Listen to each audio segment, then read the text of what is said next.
Good afternoon, student. My name is Harpreet Singh. I am a lecturer of Mechanical Engineering Department. ਸਾਡਾ subject ਚੱਲ ਰਿਹਾ ਹੈ MD machine design. ਠੀਕ ਹੈ, ਅੱਜ ਆਪਾਂ ਟੌਪਿਕ ਕਰਾਂਗੇ ਡਿਜ਼ਾਈਨ ਫੇਲੀਅਰ। ਠੀਕ ਹੈ, ਫੇਲ ਕਿੱਦਾਂ ਹੁੰਦਾ ਡਿਜ਼ਾਈਨ, ਕਿਹੜੀਆਂ ਉਹਦੇ ਉੱਪਰ ਸਟ੍ਰੈਸ ਲੱਗਦੀਆਂ ਅਤੇ ਕਿਹੜੀਆਂ ਥਿਊਰੀਆਂ ਹੈ। ਠੀਕ ਹੈ, ਆਪਾਂ ਉਹ ਜੀ ਡਿਸਕਸ ਕਰਾਂਗੇ। ਠੀਕ ਹੈ, ਇੰਟਰੋਡਕਸ਼ਨ ਦੇਖੋ। The strength of the machine member are determined by the mechanical property of the material use. ਠੀਕ ਹੈ, ਜਿਹੜੀ ਸਟਰੈਂਥ ਆ ਕਿਸੇ ਵੀ ਮਸ਼ੀਨ ਮੈਂਬਰ ਦੀ ਆਪਾਂ ਡਿਟਰਮਾਈਨ ਕਰਦੇ ਹਾਂ by the mechanical property of the material. ਠੀਕ ਹੈ, ਮਕੈਨੀਕਲ ਪ੍ਰੋਪਰਟੀ ਦੇਖ ਕੇ ਉਹਦੀਆਂ the mechanical property are usually determined from simple tension ਔਰ ਕੰਪਰੈਸ਼ਨ ਟੈਸਟ। ਠੀਕ ਹੈ, ਜਿਹੜੀ ਮਕੈਨੀਕਲ ਪ੍ਰੋਪਰਟੀ ਹੈ ਕਿੱਦਾਂ ਡਿਟਰਮਾਈਨ ਕਰਦੇ ਹਾਂ, ਟੈਂਸ਼ਨ ਨਾਲ ਅਤੇ ਕੰਪਰੈਸ਼ਨ। ਟੈਂਸ਼ਨ ਹੁੰਦਾ ਉਹਨੂੰ ਖਿੱਚਣਾ, ਕੰਪਰੈਸ਼ਨ ਉਹਨਾਂ ਨੂੰ ਕੰਪਰੈਸ ਕਰਨਾ। ਠੀਕ ਹੈ, therefore predicting failure in different members subjected to uniaxial stress। ਇੱਕ ਸਟਰੈਸ ਲੱਗਦੀ ਹੈ ਉਹਦੇ ਉੱਪਰ। ਠੀਕ ਹੈ, ਡਿਫਰੈਂਟ ਮੈਂਬਰਾਂ ਦੇ ਉੱਪਰ। ਠੀਕ ਹੈ, but the failure stress for the member subjected to biaxial ਔਰ ਟ੍ਰੀਐਕਸੀਅਲ ਸਟਰੈਸ ਜਿਹੜੀ ਇੱਕ ਤੋਂ ਜ਼ਿਆਦਾ ਲੱਗਦੀਆਂ ਉਹਦੇ ਉੱਪਰ। ਠੀਕ ਹੈ, ਇਨ ਸੱਚ ਮੋਰ ਕੰਪਲੀਕੇਟਡ, ਉਹ ਜ਼ਿਆਦਾ ਕੰਪਲੀਕੇਟਡ ਹੁੰਦੀਆਂ ਆ। ਇਨ order to overcome this complexity, ਇਹਨੂੰ ਓਵਰਕਮ ਕਰਨ ਨੂੰ ਘੱਟ ਕਰਾਉਣ ਵਾਸਤੇ ਇਹ number of theory R formulate, ਇੱਕ ਆਪਾਂ ਥਿਊਰੀਆਂ ਬਣਾਈਆਂ ਹੋਈਆਂ ਹੈ, ਫਾਰਮੂਲੇਟ ਕੀਤੀਆਂ ਹੋਈਆਂ। ਠੀਕ ਹੈ, in this chapter we will discuss about different theory of failure. ਆਪਾਂ ਹੁਣ ਇਹਦੇ ਵਿੱਚ ਚੈਪਟਰ ਵਿੱਚ ਉਹ ਡਿਫਰੈਂਟ ਜਿਹੜੀਆਂ ਥਿਊਰੀਆਂ ਉਹਦੇ ਬਾਰੇ ਪੜ੍ਹਾਂਗੇ। ਠੀਕ ਹੈ, when a member subjected to 1 or 2 more stress at time, ਕਿ ਇੱਕ ਕਿਸੇ ਵੀ ਕੰਪੋਨੈਂਟ ਆ ਉਹਦੇ ਵਿੱਚ ਇੱਕ ਜਾਂ ਦੋ ਤੋਂ ਬਾਅਦ ਕੋਈ ਵੀ ਸਟਰੈਸ ਜਦੋਂ ਲੱਗਦੀ ਹੈ। ਠੀਕ ਹੈ, ਸਭ ਤੋਂ ਪਹਿਲਾਂ ਦੇਖੋ ਪ੍ਰਿੰਸੀਪਲ ਥਿਊਰੀ ਆਫ ਫੇਲੀਅਰ। ਠੀਕ ਹੈ, the different theories of failure for the member subjected to biaxial ਹੁੰਦੀਆਂ ਇੱਕ ਦੋ ਸਟਰੈਸ। ਠੀਕ ਹੈ, ਇੱਕ ਤੋਂ ਜ਼ਿਆਦਾ ਯਾਨੀ ਕਿ are given below. Number 1 is maximum principal stress theory, second is maximum shear stress theory, third is maximum principal strain theory, fourth is maximum strain energy theory, fifth is maximum distortion energy theory। ਠੀਕ ਹੈ, ਇਹਨੇ ਜਿਹੜੇ principal stress theory ਲਿਖਿਆ ਇਹਨੂੰ ਜਾਂ ਆਪਾਂ Rankine ਵੀ ਕਹਿੰਦੇ ਹਾਂ। ਠੀਕ ਹੈ, ਸ਼ੇਅਰ ਸਟਰੈਸ ਨੂੰ ਆਪਾਂ ਗੈਸਟ ਵੀ ਕਹਿੰਦੇ ਹਾਂ। ਠੀਕ ਹੈ, ਇਹਦੀ ਮੈਕਸੀਮਮ ਪ੍ਰਿੰਸੀਪਲ ਨੂੰ ਆਪਾਂ ਸੈਂਟ ਵਿਨੈਂਟ ਥਿਊਰੀ ਵੀ ਕਹਿੰਦੇ ਹਾਂ। ਠੀਕ ਹੈ, ਮੈਕਸੀਮਮ ਸਟ੍ਰੇਨ ਐਨਰਜੀ ਨੂੰ ਹਾਈਐਸਟ ਥਿਊਰੀ ਵੀ ਕਹਿੰਦੇ ਹਾਂ। ਠੀਕ ਹੈ, ਇਹਦੀ Hencky and von Mises theory ਨੂੰ ਡਿਸਟੋਰਸ਼ਨ ਥਿਊਰੀ ਕਹਿੰਦੇ ਹਾਂ। ਠੀਕ ਹੈ, note since ductile material usually failed by yielding ਹੁੰਦਾ ਆ ਜਦੋਂ ਤੇ ਪਰਮਾਨੈਂਟ ਡਿਫਾਰਮੇਸ਼ਨ ਆ ਜਾਂਦੀ ਹੈ, ਯਾਨੀ ਕਿ ਉਹ ਆਪਣੀ ਜਗ੍ਹਾ ਤੋਂ ਫਿਰ ਵਾਪਸ ਉਸ ਜਗ੍ਹਾ 'ਤੇ ਨਹੀਂ ਜਾਂਦੇ, ਜੇ ਟੁੱਟ ਗਿਆ ਤਾਂ ਟੁੱਟ ਗਿਆ ਉਹ। ਠੀਕ ਹੈ, ਈਲਡ ਪੁਆਇੰਟ ਉਹ ਹੁੰਦਾ। And brittle material are fail due to fracture, ਜਿਹੜਾ ਬ੍ਰਿਟਲ ਆ ਉਹ ਜਦੋਂ ਇੱਕਦਮ ਉੱਤੇ ਆਪਾਂ ਕੋਈ ਜ਼ੋਰ ਪਾਉਂਦੇ ਇੱਕਦਮ ਸੱਟ ਮਾਰਦੇ ਹਾਂ। ਠੀਕ ਹੈ, ਉਹ ਫਰੈਕਚਰ ਉਹ ਟੁੱਟ ਜਾਂਦਾ ਆ। Therefore, the limiting strength of these two classes material are normally measured by the different mechanical property. For the ductile material, the limiting strength is stress corresponding to the yield point, and for brittle material, the limiting stress is the stress corresponding to the ultimate stress। ठीक है, in tension or compression at fracture। ठीक है, ductile वास्ते होंगी है ईड point. ठीक है, limiting stress होंगी है दूजी वो वास्ते होंगी है अल्टीमेट स्ट्रैस। ठीक है, इंटेंशन और कंप्रैशन ब्रिटल वास्ते। ठीक है, अगे देखो नैक्सट की है, देखो डायग्राम है स्ट्रैस स्ट्रेन की डायग्राम है। ब्रिटल एक पासे डक्टाइल मटीरियल दूजे पासे ब्रिटल मटीरियल है। ठीक है, ਇੱਥੇ ਈਲਡ ਪੁਆਇੰਟ ਆ ਇਹਦੇ ਡਕਟਾਈਲ ਮਟੀਰੀਅਲ 'ਤੇ, ਜਿੱਥੋਂ ਇਹ ਬ੍ਰੇਕ ਹੋ ਜਾਂਦਾ, ਯਾਨੀ ਕਿ ਕੋਈ ਵੀ ਚੀਜ਼ ਆ। ਠੀਕ ਆ, ਪਲਾਸਟਿਕ ਆਪ 'ਤੇ ਵੇਟ ਪਾ ਤਾ ਉਹਨੇ ਪਰਮਾਨੈਂਟ ਉਹਦੀ ਜਿਹੜੀ ਸ਼ੇਪ ਆ ਉਹ ਚੇਂਜ ਹੋ ਜਾਣੀ ਹੈ। ਠੀਕ ਹੈ, ਡਿਫੋਰਮੇਸ਼ਨ ਹੋ ਜਾਣੀ ਆ, ਪਰਮਾਨੈਂਟ ਡਿਫੋਰਮੇਸ਼ਨ ਹੋ ਜਾਣੀ ਹੈ ਅਤੇ ਨੀਚੇ ਆ ਜਾਣਾ। ਠੀਕ ਹੈ, ਉਹ ਨੀਚੇ ਸ਼ੋਅ ਕੀਤਾ ਪਿਆ। ਠੀਕ ਹੈ, ਅੱਗੇ ਦੇਖੋ ਪਹਿਲੀ ਕੀ ਹੈ maximum principal or normal stress theory. Maximum principal or normal stress theory, this theory is also known as Rankine theory, ਇਹਨੂੰ ਆਪਾਂ ਰੈਂਕਿਨ ਥਿਊਰੀ ਵੀ ਕਹਿੰਦੇ ਹਾਂ। ਠੀਕ ਹੈ, according to this theory the failure occur at a point in a member when the maximum principal or normal stress in a biaxial ਦੇ ਦੋ stress ਇੱਥੇ ਹੁੰਦੇ। BXCS system reach the limiting strength of the material in a simple tension। ठीक है।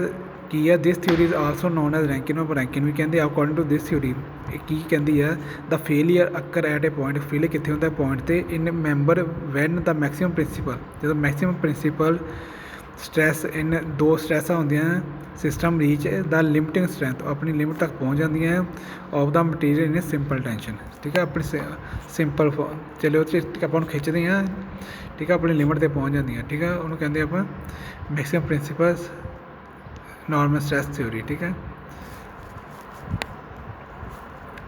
According to this theory taking the factor of safety into consideration the maximum principal or normal stress sigma t1 in biaxial stress system is given by ठीक है।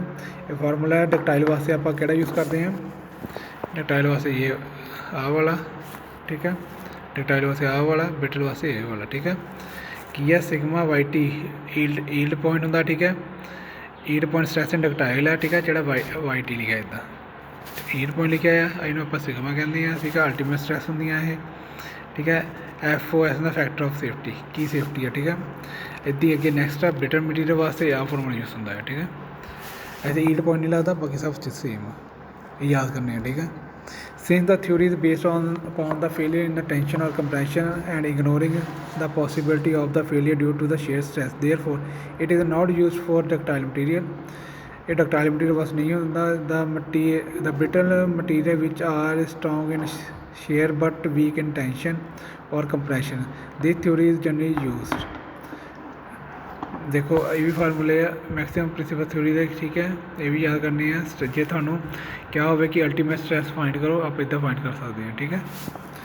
अगे की है next की है maximum shear stress theory this theory is also known as Guest theory according to this theory the failure occur at a point in a member कितने point ਤੇ ਹੁੰਦੀ ਹੈ when the maximum shear stress in biaxial stress reach ਜਦੋਂ ਉਹਦੀ share maximum shear stress ਆ ਜਿਹੜੀ ਕਦੇ ਉੱਤੇ ਦੋ ਸਟ੍ਰੈਸਾਂ ਲੱਗ ਜਾਣ in biaxial stress system reach a value equal to the shear stress at yield point in simple tension test according to this theory ਇਹਦਾ ਫਾਰਮੂਲਾ ਇਹ ਆ ਮੈਕਸਿਮਮ ਆਪਾਂ ਡਿਫਾਈਨ ਕਰਨੀ ਹੈ ਮੈਕਸਿਮਮ ਸ਼ੇਅਰ ਸਟ੍ਰੈਸ ਕਿੱਦਾਂ ਫਾਈਂਡ ਕਰਨੀ ਹੈ yield point upon F O S the factor of safety ठीक है। Now since the shear stress at yield point in a simple tension test is equal to the 1/2 of the yield stress in tension thus the equation may be written as this ठीक है इन्हें भी याद कर लियो।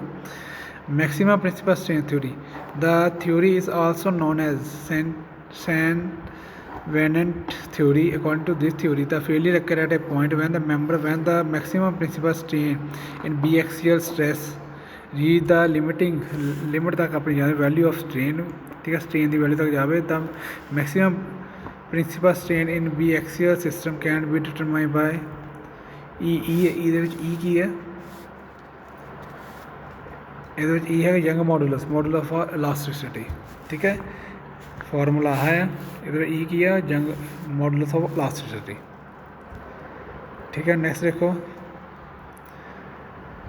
Maximum strain energy theory this theory is also known as a Haigh theory according to this theory the failure occur at a point in a member when the strain energy per unit volume in biaxial stress system reach the limiting strain per unit volume has determined from simple tension ਇਹਦਾ ਕੀ formula ਕੀ ਹੈ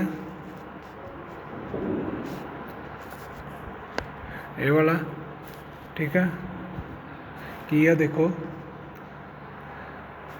maximum principal normal stress minimum principal stress ठीक है Poisson ratio कितनी है 1/m young modulus की है ई ठीक है इतने वैल्यू पुट की आप फॉर्मूला थोड़ा आ निकल जाना ठीक है इन्हू याद रखना है ठीक है पेपर जी काम होता आगे की है नेक्स्ट की है maximum distortion energy Hencky and von Mises theory according to this theory the failure occur point जो कदों होंगी है when the distortion strain energy per unit volume in biaxial stress जो दो स्ट्रैसा लगदियां होण उदों सब सारी थ्योरी उस वास्ते है ठीक है। Reach the limiting strain energy per unit volume of the determine from a simple tension test according to this theory ਇਹ ਫਾਰਮੂਲਾ ਹੈ, ਠੀਕ ਹੈ, ਇਹਨੂੰ ਯਾਦ ਰੱਖਣਾ। This theory is mostly use for ductile material. ਜਿਹੜੀ ਆਹ ਥਿਊਰੀ ਆ ਇਹ ਡਕਟਾਈਲ ਮਟੀਰੀਅਲ ਵਾਸਤੇ ਯੂਜ਼ ਹੁੰਦੀ ਹੈ। ਕਦੇ ਤੁਸੀਂ ਆਬਜੈਕਟਿਵ ਟਾਈਪ ਕੋਈ ਵੀ ਪੇਪਰ ਦਿੰਦੇ ਆ ਉੱਥੇ ਵੀ ਇਹ ਹੁੰਦਾ ਆ ਕਿ ਕੁਐਸਚਨ ਆ ਜਾਂਦਾ ਕਿ ਡਕਟਾਈਲ ਵਾਸਤੇ ਕਿਹੜੀ ਥਿਊਰੀ ਯੂਜ਼ ਕਰਦੇ ਆ। ਆਪਾਂ ਕਰਦੇ ਆ ਮੈਕਸਿਮਮ ਡਿਸਟੋਰਸ਼ਨ ਐਨਰਜੀ, ਠੀਕ ਹੈ। The maximum distortion energy is the difference between the total strain energy and strain energy due to uniform stress, ਠੀਕ ਹੈ। ਇਹ ਸਾਡੇ ਸੀਗੇ MD ਦੇ ਫੇਲੀਅਰ ਆਫ, ਠੀਕ ਹੈ, ਪ੍ਰਿੰਸੀਪਲ ਆਫ ਫੇਲੀਅਰਸ, ਠੀਕ ਹੈ। ਇਹਨਾਂ ਨੂੰ ਕਰ ਲਿਓ ਯਾਦ। ਕਿਸੇ ਨੂੰ ਕੋਈ ਪ੍ਰੋਬਲਮ ਹੋ ਤਾਂ ਮੈਨੂੰ ਪੁੱਛ ਲੈਣਾ। Okay, thank you.